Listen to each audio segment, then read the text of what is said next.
So thank you very much indeed for coming along to this, the second of our two meetings today, looking at the second birthday party for the existing bottle weight accord, and also introducing the research that we've done in the last few months on sparkling wines.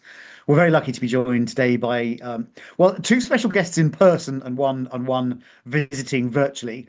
We've got Rodrigo Berner Bensan, who's the head of corporate sustainability for Concha Toro, and Nicolas Daspres, who's the technical director from Terra Vitis in France. We also have joining us, say, virtually later on, Shae Courtney, who's Coles Liquorland from Australia. And obviously, it's 2 o'clock in the morning his time, so I don't think we could insist he got out of bed for us. Next slide, please, Delaney. What we're going to look at today is three things. First of all, look at the progress that the Accord, the main still wine bottle weight Accord, has made in the past year. But then secondly, with Nicolas, Rodrigo and Shae, we're going to look at some of the practical experiences that organizations have had in making the bottle weight Accord work. It's all very well up for us to say, sign up to the bottle weight Accord, but that requires real world activity, real world action on the ground by guys like this. And it's really fascinating to hear how that has been done. But also, I think it's important that a key part of our role as an organization is to share that best practice so that others can learn from what others have done. So we'll also hear from Rodrigo, Nicolas, and Shae about that. And then finally, we will look at the findings, the initial findings, not the findings, the findings of the sparkling bottle weight work, which we have been doing recently. And then hopefully there'll be time for Q&A at the end. So just a reminder, I think probably for most of you this will be old news. The Accord was based on a piece of research we did in 2023, looking at what was a doable degree of lightweighting for still wine bottles, and what were the responses to the potential objections to doing that. So we launched the Bottle Weight Accord 2 years ago, in November 2023, and the commitment was to reduce the average weight of bottles, still wine bottles, to below 420 grams by the end of 2026. So that's now next year, and that was from an average weight then of around 550 grams. And originally there were 6 participants. We now have 27. And Delaney is going to share with you some of the results of the lightweighting process.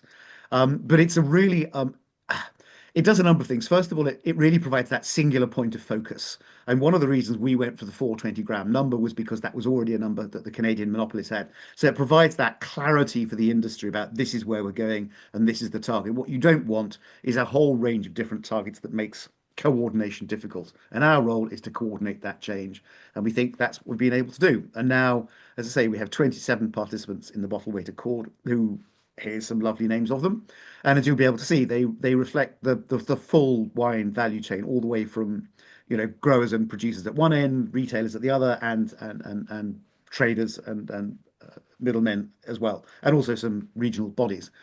So we're very pleased, well, delighted at how well the Accord's going. So I'll now hand over to Delaney for an update on where we've got with the numbers. Or also, while we're still here on our signatory slide, we're very excited to announce 2 brand new signatories who just joined us this month. So North South Wines, who's a distributor based in the UK, and Famille Perrine from France. So that expands our Accord base even further. Hopefully you can see that, it's continuing momentum. We're still getting more and more companies joining, which is very exciting for us to see. But again, without further ado, a little look at the progress that we've made under the Accord in 2025. Without, all of this progress is due to that amazing work that the signatories have been done. I mean, we as SWR, we sit and talk a lot about bottle weight, but like Peter mentioned, it's signatories who are actually making this happen. So I wanted to preface all of this data to say that all of this has been achieved because of the work that the signatories have been doing. So in terms of average bottle weight reduction, our original report identified 550 grams as the industry average, and we're using that as our baseline. Last year, we presented reduction down to 451-ish grams per bottle. And this year, we're really excited to show 430 grams average across the signatory base of the Accord. We're getting quite close to the 420-gram target that we set out with the Accord, which is really encouraging to see. And next year, I'm sure we'll go that final mile to get down to the target. But with a 430-gram bottle, that reduction from baseline represents a 118-gram CO2 reduction per bottle. So we'll see what that looks like scaled up across the entire scale in terms of overall carbon impacts in a second. So as mentioned, we started the Accord with 6 or 7 retailers signed up, around 500 million bottles signed up to the Accord. And that's since grown quite exponentially. We now have 2.5 billion bottles covered under the Accord, which represents approximately 9% of wine consumed globally. So this is really becoming a bigger industry movement, and a lot of that credit is due to the more and more signatories coming on to the Accord. So in terms of the actual impact that that's had, in 2024, if we look at all of the average bottle weights and that volume, we've mitigated 294,000 tons of carbon in 2025 alone. When you add our 2024 figure to that, so looking at the entirety of the Accord, we've mitigated a total, or signatories have mitigated a total of 440-ish thousand tons of carbon, which is quite substantial. But to bring a little bit of context to what that actually looks like, that's the equivalent emissions from around 73,000 households. So that's roughly the size of a city like Cambridge in the UK, or rather glamorous Hollywood in California, or Bergamo in Italy. So again, that's just to give the quick highlights, the quick stats. We're really, really pleased that the participants are, or they're responsible for driving that change again. So I'd now like to turn to our speakers and ask them to share some of their experience in terms of putting the Accord into place. We already had a wonderful introduction from Peter, but first we'll hear from Rodrigo, who's the head of corporate sustainability at Vinya Concha y Toro, and then from Nicolas, who's a technical director at Terra Vitis, and then Shae Courtney virtually. So first, Rodrigo, I'll hand over to you. I'll stop the deck so we can all look at each other's faces. Over to you. Thank you, Delaney. And first of all, thank you for the Sustainable Wine Roundtable for the invitation. It's a pleasure to be here. And to put you in perspective, I want to show you that we are quite big, I will say. We are holding, right, that have 4 different subsidiaries across different 3 origins, productive origins. So we are located in Chile, Argentina, and the United States. We have more than 12,000 hectares planted with vineyards. We have more than 100 facilities across these 3 different countries, 80 vineyards, 16 cellars, 5 bottling plants. We export to more than 100 countries, and we have currently, I will say, more than 100 different brands. So as you can notice, we are quite big. And I would like to highlight that because when you are like big enough, sometimes making changes is not that easy, right? So for example, in terms of bottles, and I'm trying just to provide some numbers, in still wine 750 ml bottles, we have 20 different weights, not even considering different formats, just weights. So we are going from 360 in our mainstream wines to something like 800, 850 in those wines that are like super premium or are the icons of the different brands, right? So beside that, we have also 7 different sizes. So we're covering 187, 375, 250, 1,500, and so on. So we are quite big, right? And we decided, because we have a sustainability strategy called Uncorkable Future that have been developing and working on since like more than 10 years ago. So the sustainability strategy was developed by stakeholders, and we have different programs covering different materiality issues, like water, packaging, waste, energy, suppliers, and so on. So we have been addressing the bottle weight of the different bottles, obviously, since 2009. Because for us, one of the main inputs that we buy in terms of packaging And I would say overall as a company is bottles of glass. So we have been working with our suppliers, and I will say that that's one of the advantages that we have because of our site and because our current relationship with our suppliers, that since 2009, we have been working with them to lower and design at that moment the first eco bottles in Chile at least.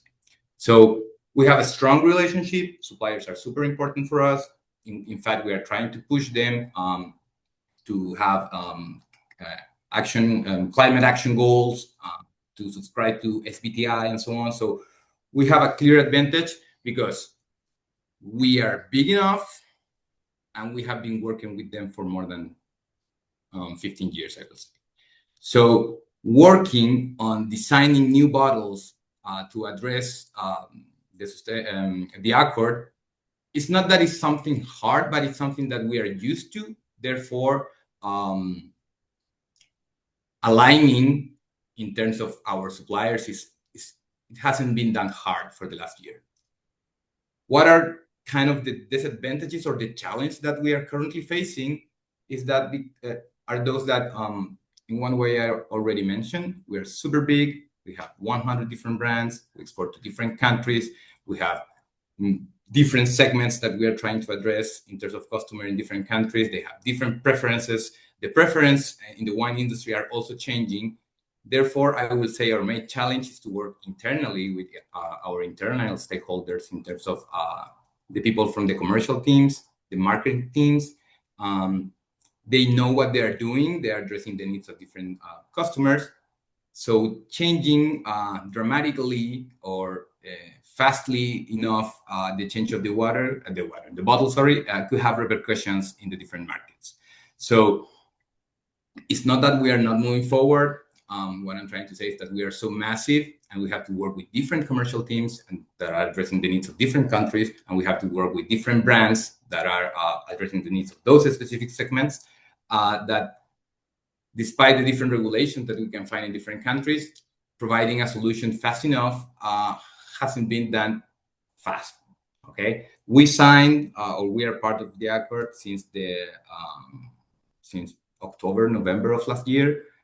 We base our first measurement or our first baseline of our average weight was made with 2023 data, and our average at that moment for the 750 milligram still wine bottle was 446 grams. So I guess that at that moment we weren't that far from the average. From the information that we currently have from 2024, because 2025 hasn't finished yet, we only reduced like 1% that average. And that's also something that we expected because we started working at the end of last year and obviously during this year. Therefore, making the changes in the different bottling plants after agreeing with the different brands requires time. And we are still working on that in order to improve our numbers and to convert to the 420 average next year, which is what we are committed to. So bottom line, we're massive. We are in every single country, I will say. We have many different brands, and we are trying to move as fast as possible. I think we have already covered our needs in terms of the suppliers, and we need to work with our internal stakeholders because the company is structured in a way that we have different brands addressing different needs. Therefore, we need to change the paradigm of the marketing and commercial teams in order to address, the different commitments that we have made. So just to close, thank you for the invitation. If anyone has any question later, feel free to ask. If you can also pass my contact in case anyone wants to learn more about how we're doing things over here, please feel free to do it. Thank you. Perfect. Thank you, Rodrigo. That's fascinating. And I mean, just to pick up on one of the points you mentioned about that relationship with suppliers, particularly the glass suppliers. In our morning session, we were joined by a producer in Australia, Wirra, and they were mentioning how their long-standing relationship with their bottle supplier meant that they were able to actually create their bespoke bottle in a lighter format. So that's definitely an advantage. It's something that didn't come to my mind before. But thanks for, again, raising the challenges of working at that scale. And indeed, working with suppliers has been an issue that's on our agenda with SWR, and something that we're hoping to create more materials to support signatories with in the coming year. But then again, thank you for that. Nicolas, over to you to share some insights from your producers from the Terra Vitis network and a little bit more about how you've embedded it within the standard. Okay. Sorry. Hello, everyone. Thank you for the invitation also. So Terra Vitis, I don't know if you know a lot about it. It's a French certification.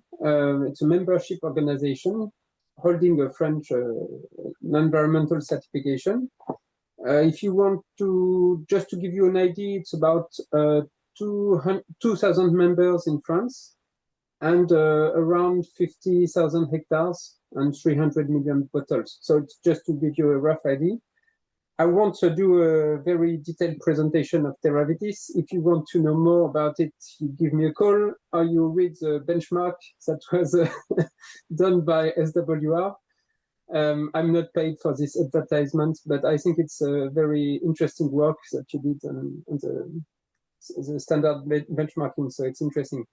About the bottle weight accord, we started to look at the bottle weight about 10 or 12 years ago, because we participated in studies, research studies on life cycle assessment on wine, of course.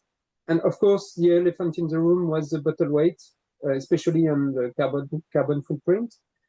But also we worked on the bottle weight because of health and safety issues, more health issues, because the less you carry, the better you are. So from the start, we were very interested by this bottle weight accord, and we joined, I think, 1 month after the launch. So we've been inside for two years. The result is that it's a long-term process, because we are a network of 2,000 members, and some are very small, some are quite big, but not as big as Concha and Toro. So we don't have those ones. Maybe tomorrow. Anyway, the idea is that we started to communicate with our members, because a lot of them know that they should do something, but I will say the opposite than Concha and Toro. The network Terra Vitis is bigger than Concha and Toro, but we were too small to do something alone, because acting alone was, it's just like this game where everyone knows that the first that starts will lose, because it's maybe too early to start. So the bottle weight accord has a very, very big interest of having a collective action on this subject, and especially with retailers and producers. Because if you're just a producer and you don't know if the market will react positively, then you take a risk that is too big, especially when the market is a bit dodgy, like these last years. So it was very important for us to have this collective action. Then we communicated with the members. Our members, some were very convinced and were already using lighter bottles. Some were not against, but they just didn't know if it was the time to do it. So communication was very important. Then we introduced new requirements in the Terra Vitis standard.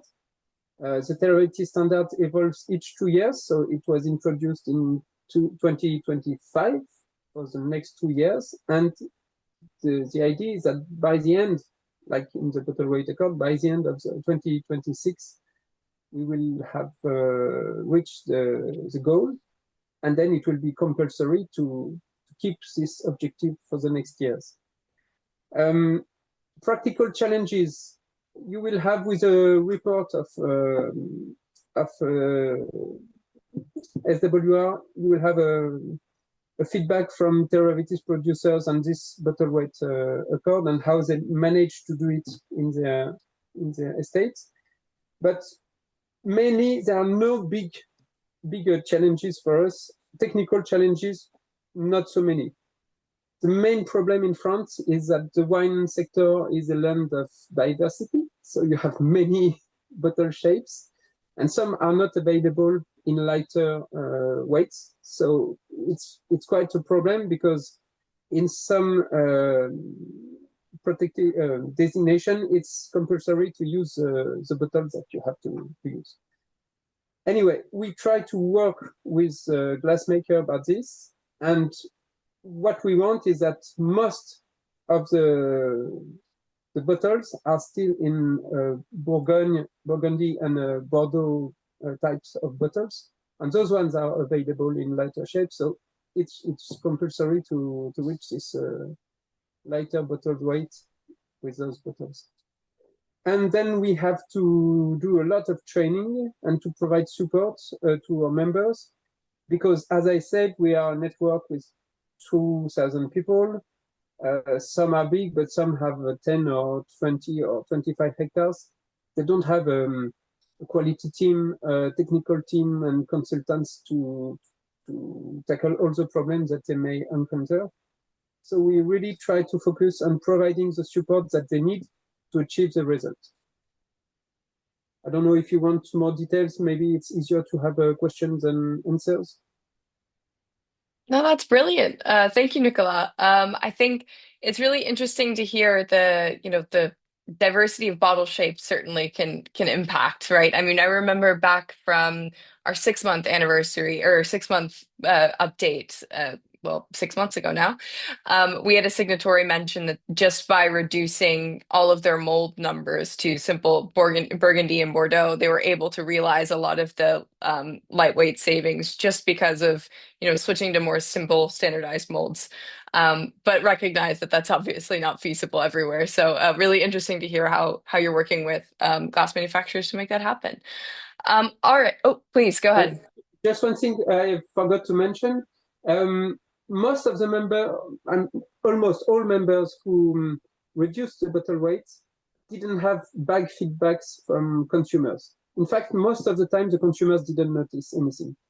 And it's very interesting, because we found that the main problem is that some growers, some wine growers, like their bottle. They think they are beautiful, and it might be true. But when they have to move to lighter bottles, the shape might be a little bit different.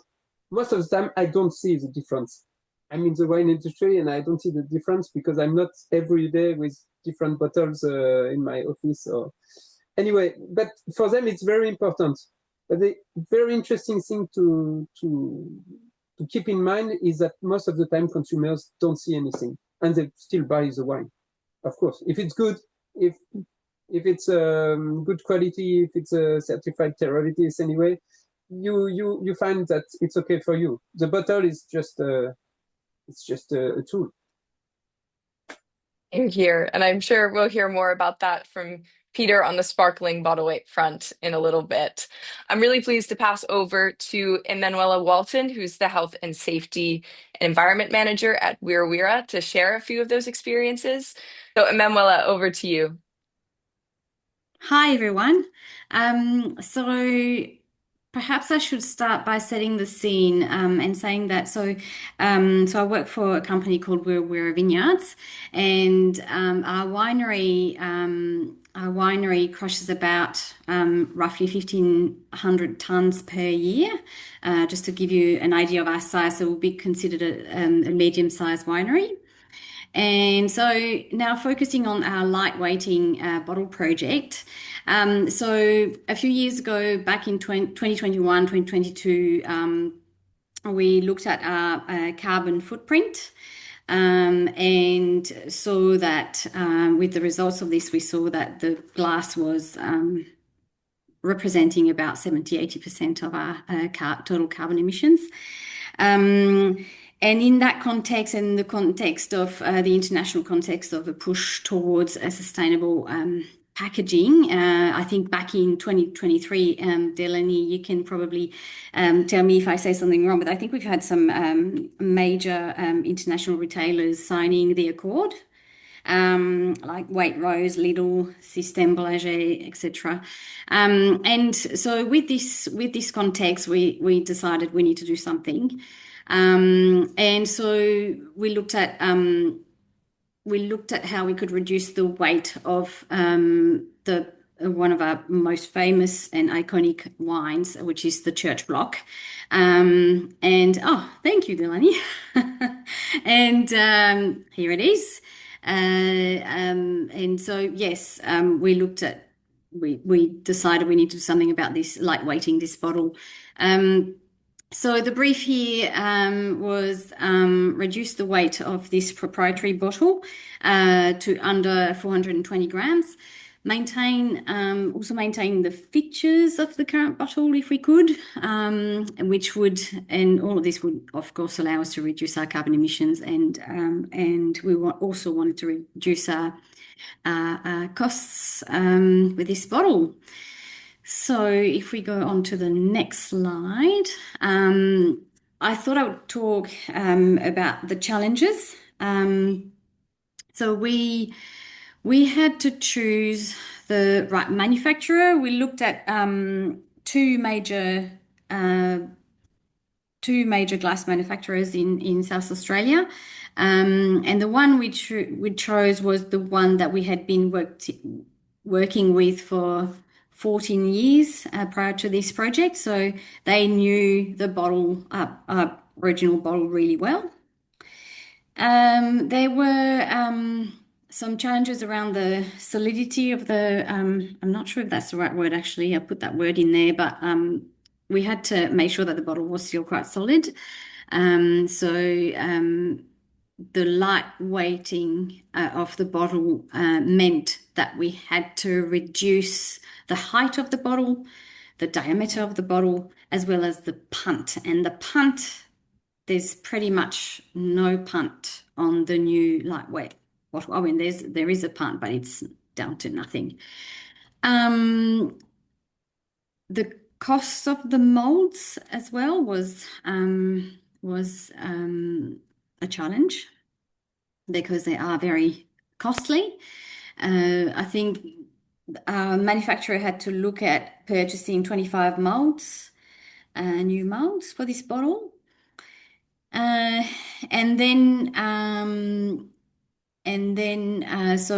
had to do a lot of, quality control, do some trial runs. The manufacturer did some testing with a batch of bottles. We had to do bottling test runs, and we sent some of these newly bottled bottles wine. We did some test run by sending it to the UK actually, and also around Australia to see how the bottle was holding up in terms of if we had any breakages or any problems. That's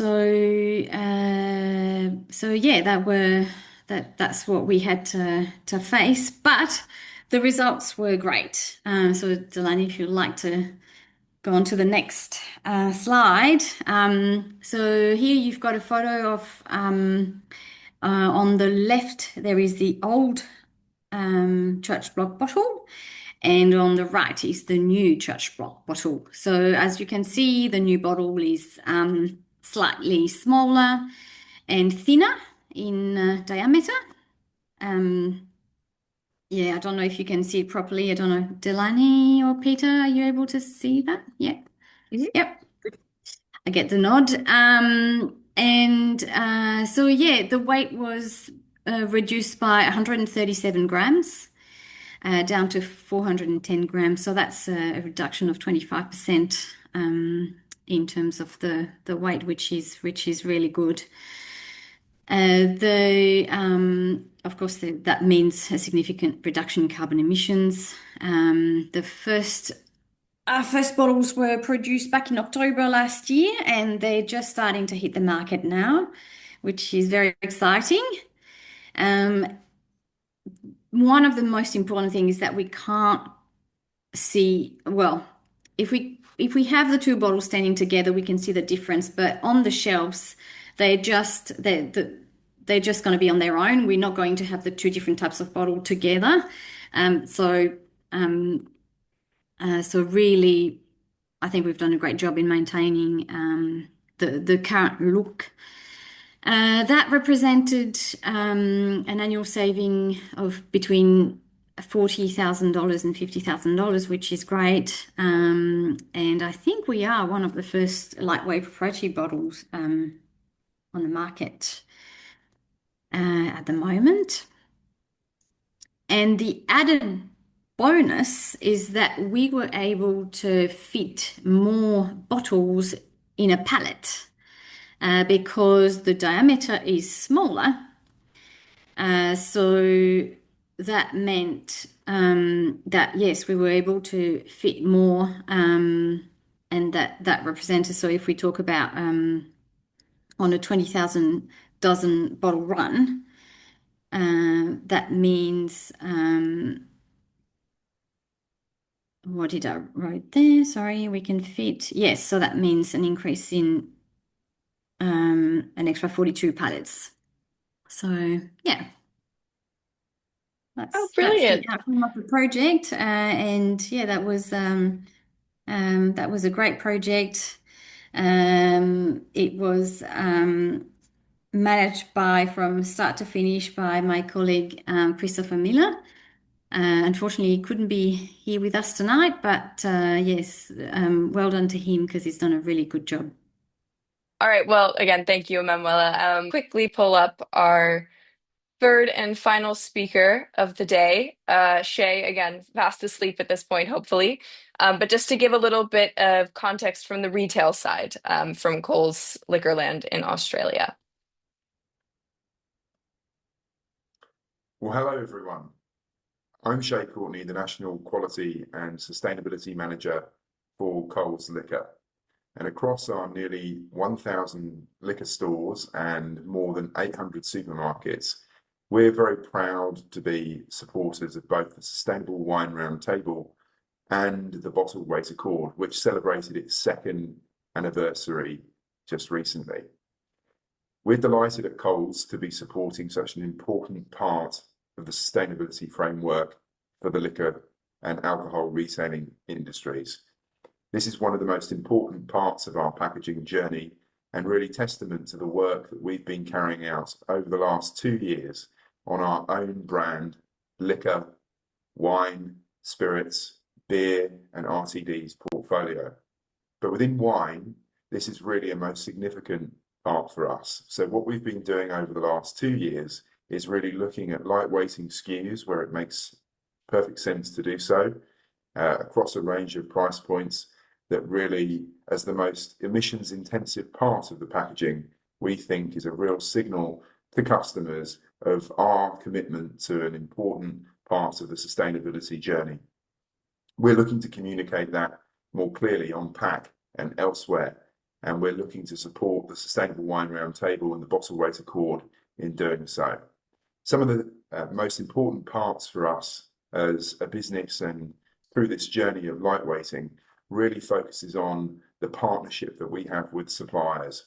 And our suppliers are key in order to be able to help us achieve our goals through lightweighting and other changes to packaging.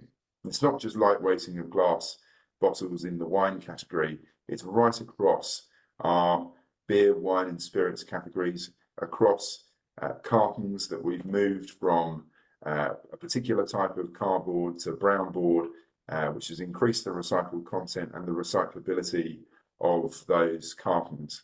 And we're not done yet. We've just seen the first 12 months on the horizon of sparkling wine aluminium hood removal.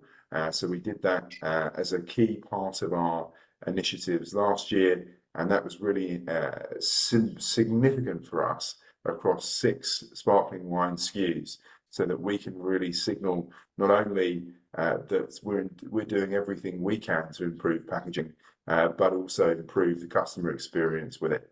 So we're very optimistic about the future in this important part of packaging and the broader sustainability universe here at Coles.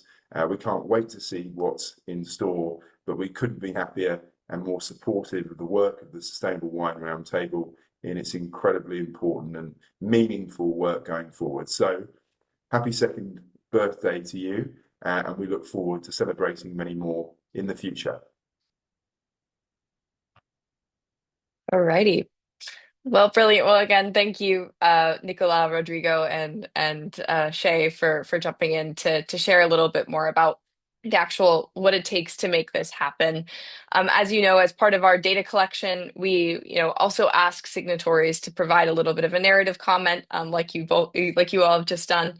But just to give a little bit of a picture of the broader insights that have come out of those comments from this year, a lot of it echoes actually some of what we've already been discussing.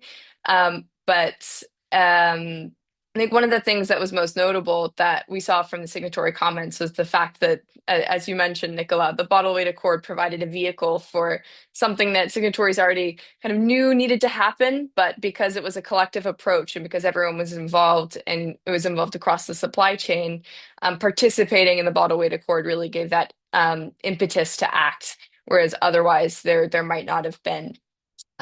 Also, the fact that there was an agreed target that was workable and realistic. But many had also mentioned setting a firm timeline, whether that's like ours to the end of 2026, like Nicolas, you mentioned, or something different internally for their suppliers. They say there's nothing like a deadline to really encourage people to act. And it certainly seems that's been the case when you look at the progress under the accord so far. Another clear one is the economic imperative that's come up as well. EPR has been a major cost for UK companies this year, and incoming regulation in the EU and in some states in the US, we're likely to see more of that continue elsewhere. But the bottle weight accord is now just as much about reducing the kind of financial cost of glass as it is the sustainability aspect. So in fact, we've got a little cute statistic of all of the bottle weight accord reductions so far that we've seen had been subject to UK EPR rates. Participants would have saved around £58 million in EPR levies, which you can see is quite substantial. And again, as other regulation like this is going to come down in other areas, it just further evidences that fact. But as has been mentioned earlier as well, actually in our earlier session today, there's other cost savings that can be had as well, particularly in terms of transport. One of our signatories from this morning from Wirra mentioned that they've seen actual just cost savings from purchasing the bottles because they're lighter. They're saving around 40 to 50,000 Australian dollars annually on their bespoke light bottles. And the added bonus is that they can fit more on a pallet, so they're saving more in terms of efficiency for onward logistics. On the market and consumer side, as Nicolas, you mentioned, none of our signatories have reported any pushback from consumers. And again, I won't spend too much time belaboring this point because Peter will have a lot more to say about that shortly on sparkling. But there's also beyond, we know that pushback comes quite a lot in the premium segments, so the more traditional segments. But it's been really gratifying to see from some signatory comments this year that some more premium or more traditional producers have started that transition to lightweight bottles as well. One of our signatories mentioned that one of their more traditional Rhone producers moved from a 600-gram bottle down to a 380-gram bottle without seeing any impact on sales. So that's really, really good to see as well. But of course, there's also the challenges associated with the practicalities of change. Rodrigo, like you mentioned, change takes time, especially for larger producers. You have to manage changing out labels, caps, corks, boxes around markets worldwide. That's a very complicated endeavor. Another one that's come up is bottle availability. This can be an issue too. In one of our South African signatories told us that they have to sort lightweight bottles from China because their main supplier only produces lightweight bottles in the EU. But we have been also working within the Accord base to address this. We're really lucky to have three of the largest bottle manufacturers in our membership, OI, NSERC, and Veralia. And we've been working with them to collate and share information about their lightweight bottle availability in different parts of the world to our members. So that availability database is currently available. If you're interested in getting hold of it, please get in touch with me. But again, this is just to give a little picture of some of the broader insights. In the coming week, we'll be releasing our annual lightweighting report, or a lightweight, so it should be an easy read as opposed to our more dense reports. So to give a little bit more context and detail to these points. But alongside that, the Terra Vitis team and Nicolas has put together a really wonderful short report as well, highlighting insights from their producers. So that will also be coming out alongside our annual report. So I encourage everyone to have a look at that. Now, just really quickly, before I hand over to Peter, a little peek at what's next for the still bottle weight accord. As you'll be aware, the current accord comes to an end in 2026. So we will be starting renewed research on the still bottle weight targets in early 2026, reflecting all of the technological advances that have been made and the fact that many of our signatories, and we know many other companies, are already in formats lighter than 400 grams even. So we need to renew that research and refresh the accord. On top of that, we'll also be working to develop more unified messaging. I think that collaborative action doesn't just stop within the action side, it's also on the messaging side. So if we can create some more joined up communication for communicating to consumers, then we really like to work with signatories to do that. Obviously, SWR is not a consumer-facing organization, but we can help provide that coordination within the accord. Another point is engaging suppliers, so also providing some more resources, communication materials to help communicate to suppliers why it's important to lightweight and help ease that transition. But then the last point is just expanding the accord. I mean, hopefully you'll have seen that we've been able to achieve some pretty exciting results, and the more companies that we have joined the accord, the more impact that we can make. So I would encourage you, especially if you're already lightweighting within your company or aligned with the accord, please do join. Join the collaborative industry effort to reduce carbon impact from packaging. But with that, the most exciting thing that's coming next is the sparkling bottle weight accord and report. So Peter, I will hand off to you. Yeah, thanks, lady. Yes, the last component this afternoon is to look at some of the headlines from our new sparkling bottle weight research, which I think has been circulated. So next slide, please, Delaney. Why sparkling? Well, sparkling, although it's obviously a relatively small proportion of the whole wine market, it's the bit that's growing fastest. It's 12% of the global market, and obviously, because sparkling wine bottles are heavier, the factors of the proportion of the carbon footprint of the wine that comes from the bottle, that's even more of a challenge with sparkling wines even than it is with still wines. And obviously, again, because of EPR in the UK and that being rolled out into other markets as well, or not rolled out, appearing in other markets as well, there's going to be a similar driver to move towards lighter weight sparkling wine bottles, as is the case in still wine bottles. And say there's the report out at the moment, which I'd encourage everyone to read. It's I think it's reasonably readable, but there's quite a lot of information in it, which I'm going to run through some of the top lines of now. The biggest challenge, I think, with the sparkling wine accord is we wanted to preserve the idea of a singular point of focus. I mean, as Nicolas has said, and a lot of the other participants in the existing accord have said, it's the idea there is a single target that the whole industry is going for, and that allows that sort of breadth of action. It allows everyone to say, right, that's where we're all heading, rather than everyone aiming at a slightly different point.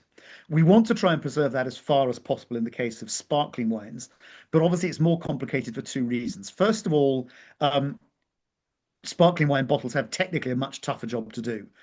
Still wines, if you drop one on the floor, it just makes a mess. A sparkling wine, if you drop it, it's potentially a very dangerous explosion. So there's that technical challenge there. But secondly, sparkling wines are produced in many different ways. There's at least 7 main techniques for producing sparkling wines, but even within each of those techniques, the specifics vary between, for the sake of argument, sort of Franciacorta and Champagne. So what we didn't want was to be in a situation where we had a bottle weight accord for Franciacorta, a bottle weight accord for Sect, a bottle weight accord for Cap Classique in South Africa, because that way would have lain madness and we'd have lacked that central focus which has been so important to the bottle weight accord. So what we've done is come up with a categorization of sparkling wines in those 4 headings, and having gone through about 600 SKUs, which, because I got bottle weight data from a number of our retail members, and for those that said that data, and thank you so very much, it wouldn't have been possible to do this research without that information. But very few of the wines we looked at didn't fit into one of those 4 categories. So the idea there is to try and say we need to have a target weight for each of those 4 types of wine. Now, the reason that we've split out champagne and other traditional method wines is twofold. First of all, the latter tend to come in slightly lighter bottles anyway. But secondly, for reasons I'll explain in a minute, we think there's actually potentially quite an interesting marketing opportunity for non-champagne sparkling wines to capitalize on changes in the consumer market. So that's the way we think we managed to square the need to address the fact that the sparkling wine market is complex, but still to come up with something which is a focused, manageable process. Next slide, please. Right, the consumer perception piece it got raised in the chat just now, and we've obviously covered it to some extent in the comments that Delaney's been making about the main accord.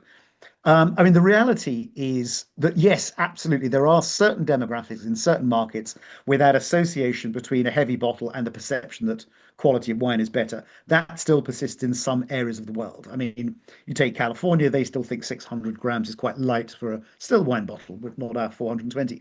But that's a very small proportion of the total world market for wine. And in fact, the reality is that consumers base their purchasing decisions on a whole bunch of different factors, principally things like price, where the wine comes from, what color is it, what's the varietals. And a piece of work that was done last year in Canada looking at purchasing cues specifically for sparkling wines listed 33 different purchasing cues, of which 2 of the bottom 3 were to do with the bottle. So that is also bears out what, for example, Nicolas was saying, that for the most part, the vast majority of consumers don't know or don't care about bottle weight. That they're buying a bottle of wine because they want to drink it, because they want to take it to a drinks party, whatever it is. It's simply not a material factor. So it's certainly not a strong enough reason to avoid lightweighting. What is interesting, though, is there's some pretty good evidence that suggests that increasingly a lightweight bottle could be a positive purchasing cue for some elements of the market. And that's derived from 2 areas of evidence. The first is that some large-scale studies in the US suggest that younger consumers, Gen Z consumers, are following through on their stated commitment to sustainability in actually what they do buy. There's also been large-scale work done by Cantor, which is a big market research firm, and their assessment of sustainability across all sorts of areas is that, yes, you've got a chunk of people for whom sustainability is deeply suspect, and they'll almost not buy something if it's called sustainable. But actually, the other 2/3, 70% of the market are either enthusiasts, like those youngsters that I've just been talking about, or people who, if the job is easy to do, if it's easier to buy a sustainable product than not, then they will do it. So therefore, given that the bottle weight is such an important component of the carbon footprint of wine, it's a very easy statement to say, right, buy this bottle, not this bottle, because it's lighter, therefore more sustainable. It makes that delivering on sustainability for an individual consumer an easier thing to do. And it's for those reasons that, as Delaney said earlier, it's important for us to start to look for ways in which we can provide that messaging across all of our members of the existing bottle weight accord and anything that we do with sparkling to make that point clearer. So I think there's really quite interesting dynamics amongst consumer perceptions, and I think there's quite a lot to play with there. Next slide, please, Delaney. However, the other important factor that we've had to bear in mind in making our recommendations around sparkling wine is the safety issue. And as I mentioned earlier, a breaking sparkling wine bottle is dangerous. It's not just annoying, and that it behoves all of us in the sector to make sure that the whatever it is that we're packing things in is going to be safe all the way through the supply chain, all the way through to the end consumer who's drinking it, and enjoying the wine inside it. So there's anything that we recommend around lightweighting absolutely needs to take into account the safety considerations. And obviously that means looking at a number of factors of wine. Obviously the carbonation level is the key one. The grams of CO2 within the liquid, that's the key bit that makes the outward pressure on the bottle. But obviously there are other aspects of handling of bottles, which for certain types of sparkling wines are important. So obviously that picture on the right there is champagne or a traditional method being riddled. Now, obviously, that puts different pressures on the bottle than you get with other types of sparkling, and certainly with still wines. So there's all those handling issues that need to be taken into account as well. There's also an important point about making sure that the bottles used are properly tested and properly manufactured. I've been lucky enough to visit both the OI manufacturing line in Astion in Italy, and also the Ensoc line up in Chester. And both of those lines, and Vrella's will be the same, have very, very stringent quality control for those bottles. So there is knowledge that a bottle will deliver on the technical specification that's given for it. Also, as we said, with still wines, handling all the way along the supply chain is important, making sure that bottles are handled sensitively, because what will tend to happen is if bottles come into contact, for example, with metal, that might not make the bottle fail immediately, but it might leave a microfracture that means that down the line that bottle will fail. So there's that handling along the supply chain is important. And then, of course, the key part of that with sparkling wines, it's temperature management. That a wine that might be, sort of 3 or 4 bar at 20 degrees could be double that at 40 degrees. So it's important to make sure that gets managed. And also filling levels, making sure that gap between the vacuity level of it, as it's known, between the top of the wine and the bottom of the cork is consistent in order that you've got that sort of pressure valve there. So all of the recommendations we're making are based on an understanding of the imperative to get that safety component right as well. Next slide, please, Delaney. So that leads us to what we're recommending, which is, I guess, why lots of people are sitting here today. Now, a couple of things. First of all, as I said, we wanted as far as possible a sparkling weight, bottle weight accord to mimic or to draw out those things which we know have worked well about the still wine accord. So having, relatively simple numbers, simple targets was important.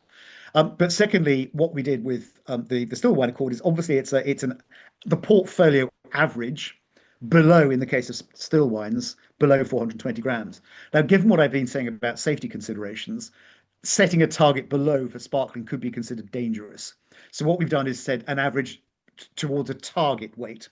Now, in terms of setting those target weights, we've not been in any way anything other than extremely conservative, because what we did was to plot the weight of existing bottles already in use against their sort of proportion of the sales of various of our retail members.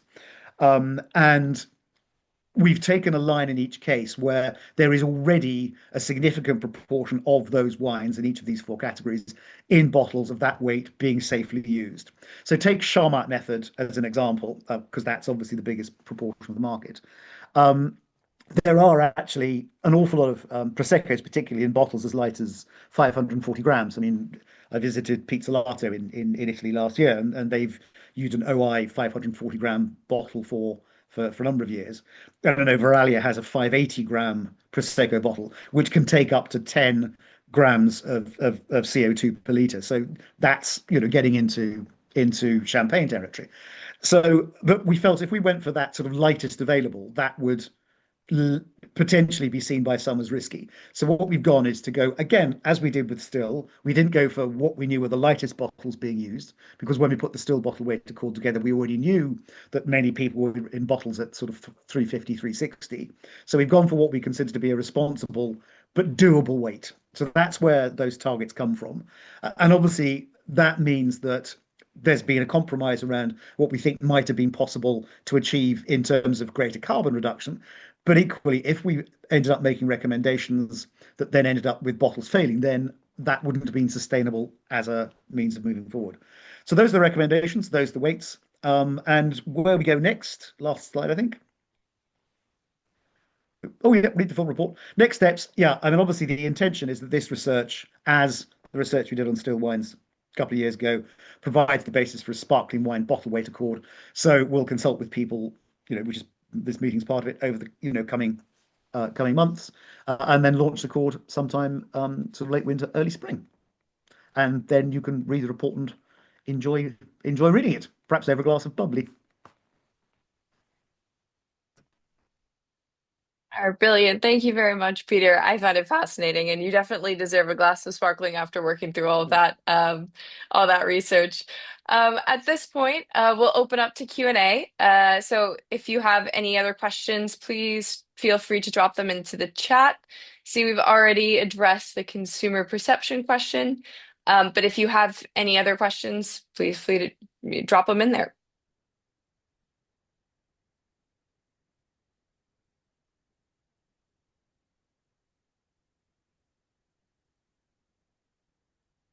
Obviously, if there's no questions at this point, you know where we live and our addresses are on the back of the report. So very happy to talk it through with anyone.